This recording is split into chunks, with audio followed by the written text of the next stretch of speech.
Hello, how is everyone tonight? Welcome to our third accountability session. I hope everyone was able to enjoy some sunshine today. At least the weather's been so nice. It makes the world of a difference when it's sunny out. So I'm just gonna give everyone a minute to arrive.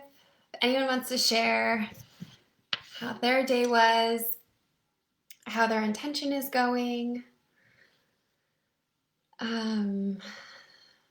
if you have an area of tension in your body, need any guidance with, I'm happy to suggest some different stretches or maybe pose or two. Just let me know in the comments. I'm happy to help. Tonight I want to talk in regards to self-care about something that has really helped me since beginning my journey about 4.5 years ago. Something I've studied avidly and practiced religiously is the law of attraction. I love the law of attraction. I think it's so powerful and relevant and true, and I have had so many things happen in my life since finding all of these, learning all of this, learning all about it, and how we create our reality in what we do, in the decisions we make, in how we perceive things, in who we choose to have around us. And so a really powerful tool that I think is accessible to most of us right now, if you have a printer, if you have newspaper, if you have a vision board, or even if you just have a pen and paper, is doing some sort of either vision board or a vision box. And I learned something new in a book I'm rereading this week about having this box in which you put pictures of maybe things that a way you want something to look in your life, a place you want to visit.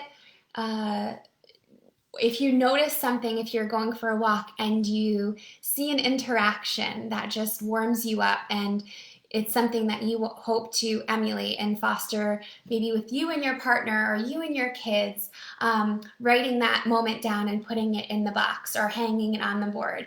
And so what you're doing is you're just drawing your attention to it, and your excitement toward it whenever you look at it on the board or whenever you pull it out of the box, to just kind of, when you're having a moment, the box is there to kind of uplift you and raise your vibration. It makes you more of a vibrational match to then have that enter your life. So I always found this theory really fascinating, and I actually thought it might be cool. I will show you. I'll take you on a mini tour of my office and I'll show you. I have 2 vision boards. So this is one, and I like using this board a lot because it has pins and I can take things down and swap things out, and it's amazing how things really do come to fruition. And so once you have it, like, you really don't need to have it on your board anymore. So I've updated mine many times, and then I have also this one that's right in front of my desk. Sorry, it's kind of hard to get this the right way. There we go. But just things that inspire me, phrases that I find inspirational, people I want to spend more time with, just a certain aesthetic I want to have in my house, have in my office, just have around me. So it's just something to think about. And if you don't have a board, it's not a big deal. You can literally use anything. You can use a box, right? I'm sure we all have a box laying around from shopping online. You can just cut up a box and use that, or you can use an old shoebox, like I was saying. And so anytime you see something that excites you, something that you really desire and you want to call into your life, write it down and really, like, savor it. Get excited about it. That's the intention of it, because as you raise your vibration, you make yourself, as I was saying before, you make yourself a vibrational match for it then to come back to you. So that's my self-care tip for the day. It's so incredibly, I find it really, what's the word I'm looking for? I'm drawing a blank right now, but I just think it's really fascinating. I think that's what I'm looking for. Um, and also, if you try and you notice anything, sometimes it doesn't happen right away. I've had things on my board for years before they've come to fruition, or before I realized it. I don't have the one I did for the studio in the office at the moment, but I'll have to post that one at some point because so many things came to life from it that are, at peace in Piermont now. So it's pretty cool to look at them both side by side. And um, yeah, so that is that. And I'm curious to know, I know I had a few people write, um, hi Heidi, hi Annalisa, hi Michelle. I had a few people write that they're having a good experience with whether it's their intention or meditation. Someone reached out and said that they slept better than they have in a while. So thank you for sharing. I would just want to share these things just in case you are experiencing them too. Or maybe you haven't seen the shift yet. Just trust me, stick with it. If you do this consistently, you will notice a shift. Maybe it won't be in your sleep, but maybe it'll be in your reactivity or lack thereof.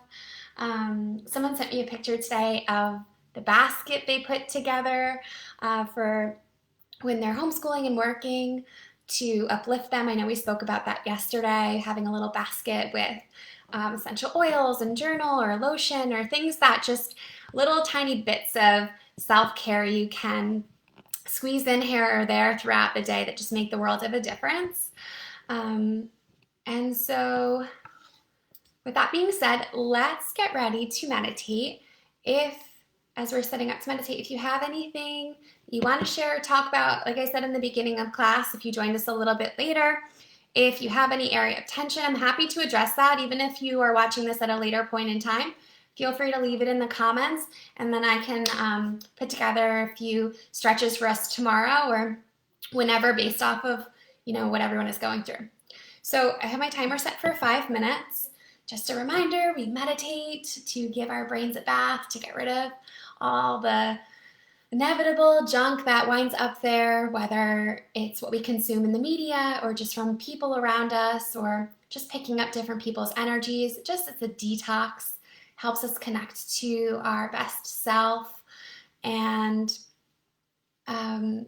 it's just a really powerful tool. It really is a superpower that we always have with us that I think we underestimate and underuse. So let's start. I'm going to set my timer for 5 minutes, and I really encourage you to meditate along with us. I think there's something so powerful to this communal meditation that we're doing here, because you're not only pouring into your own cup, but we're collectively pouring into our community's cup, and we all need this right now, okay? So I'm going to set my timer for 5 minutes. If it's comfortable for you, rest your eyes. If it's not, just pick something to stare at. You just want to choose something that's not moving, not so distracting. And I'm sitting in a chair. You can sit in a chair with your legs crossed. You can sit on a mat, on a couch, wherever you are. You can hold your hands. You can have them facing up, down, on your stomach. And if you find your mind wandering, it's okay. Don't be hard on yourself. Don't give up. Don't tell yourself you can't do it. You can do it. You will do it. You are doing it. Just stick with it. Breathe into everything. And if you find your mind wandering a lot, just put your hands on your stomach and focus on your belly expanding and contracting with each inhale and exhale. Okay, so I'm going to set my timer. Let's welcome a nice deep breath in. And let's begin.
was kind of long for me. How did everyone experience the meditation tonight? Heidi, I'm so glad to hear you enjoyed Laura's class. Laura is amazing. So if no one has anything to add, I'm going to sign off. I hope you enjoyed tonight's session. Like I keep saying, if there's anything in particular that you would find helpful, that your family would find helpful in these sessions, please leave it in the comments or email or message me. I'm happy to cater these to whatever everyone else has going on. Hi, Lorraine. Miss you. And also just to touch base briefly on intention. I decided I'm that, not mean, but strict, firm stepmom who only buys organic, no sugar added everything. So amidst all of this, the kids have been working really hard, and I bought a box of Lucky Charms, which I haven't had in like 15 years.